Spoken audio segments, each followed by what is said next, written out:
Good morning everyone. Myself पंक्ति Dave from Ashapura विद्या संकुल। आज हम लोग आपकी हिंदी में पोएम 10 सीखो उसका पार्ट 2 वहाँ से वर्क स्टार्ट देखेंगे। तो सभी बच्चों को पेज नंबर 72 निकालना है और मेरे साथ वर्क को आगे देखते जाना है। Page number 72। First we are going to instructions. पढ़िए और बोलिए। यहाँ पे हमें क्या करना है, सिर्फ पढ़ना है, रीड करना है और बोलते जाना है। फॉर एग्जाम्पल हंसना, भौरा, स्वदेश, तड़प कर, अंधेरा, पृथ्वी, धुआं और ऊंचा। क्वेश्चन नंबर 2, कविता का सामूहिक और व्यक्तिगत गान कीजिए। तो मैंने पार्ट 1 में आप लोगों को ऑलरेडी HW में दे दिया था कि आपको पोएम लर्न करना है, तो यहाँ पे आपको पोएम लर्न करनी है।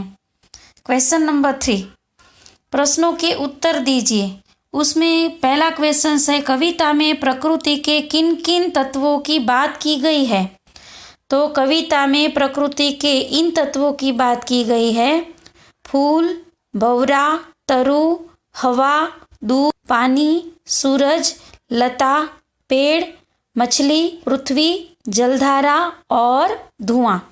यानी कि पूरी जो पोएम है उसकी डिटेल्स इस तत्व में इसका नाम आ गया है। क्वेश्चन नंबर 2, स्वयं देखे हुए प्रकृति की अन्य चीज़ों के नाम दीजिए। यानी कि आप लोगों ने कौन कौन सी ऐसी प्रकृति में क्या क्या बात देखी है वह चीज़ें आपको बताना है। तो मैंने जो देखा है वो मैं बोल रही हूँ। मैंने देखे हुए प्रकृति के अन्य तत्व के नाम इस प्रकार है, नदी, झरना, सागर, मिट्टी, पशु पक्षी, पर्वत, आकाश, चंद्र, सितारे, पत्थर इत्यादि। अब आएंगे क्वेश्चन नंबर 4 पे। किससे क्या सीखें, सोचकर बताना है। किससे क्या सीखें, सोचकर बताना है। देखो यहाँ 1 से लेके 12 दिए गए हैं। तो सबसे पहला है दीपक। दीपक से सीखना है अंधेरा यानी अज्ञान रूपी अंधेरे को दूर करना। दूसरा है भौरों से। भौरों से हमेशा गाते रहना। फूलों से हमेशा हंसते रहना। हवा से कोमल भाव बहाना। दूध और पानी से मिलना और मिलाना।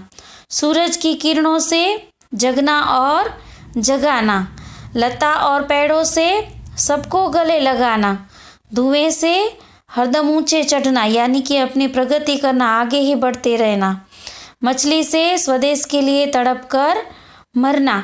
जलधारा से क्या सीखेंगे, जीवन पथ पर आगे बढ़ना।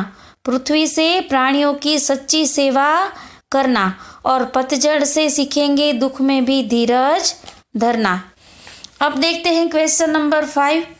निम्नलिखित वाक्यों को उदाहरण के अनुसार लिखिए और स्वरभार देकर पढ़िए।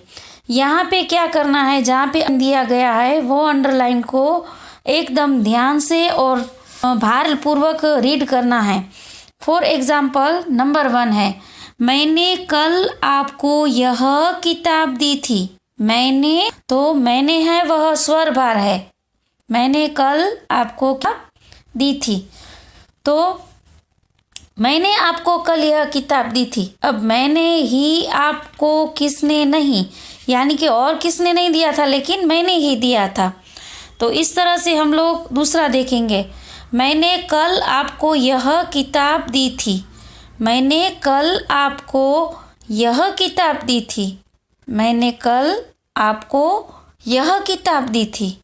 मैंने कल आपको यह किताब दी थी। अब यहाँ पे देखो बच्चों, हर एक लाइन के नीचे अलग अलग अंडरलाइन है। यानी कि दूसरा समझाती हूँ, मैंने कल आपको यह किताब दी थी यानी कल ही दी थी, परसों नहीं। अब है मैंने कल आपको यह किताब दी, तो मैंने आपको ही दी और किसी को नहीं दिया, तो आपको के ऊपर स्वरभार लगेगा।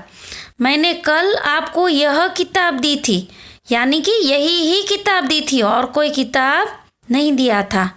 मैंने कल आपको यह किताब दी थी यानी किताब ही दी थी और कोई चीज़ नहीं दी। अब लास्ट में है, मैंने कल आपको यह किताब दी थी यानी किताब दी है और आप कैसे मना कर सकते हैं। तो यहाँ पे दी थी के ऊपर स्वरभार लगाना है। तो आज की यह वीडियोस में हम लोग यहाँ तक ये वर्क देखेंगे। नेक्स्ट वीडियोस में हम लोग पेज नंबर 73 से मिलेंगे और ये 72 का पूरा वर्क आपको आपकी क्लास वर्क कॉपी के अंदर करना है। नेक्स्ट वीडियोस में हम लोग वापस मिलेंगे। तब तक सबको good bye, take your self.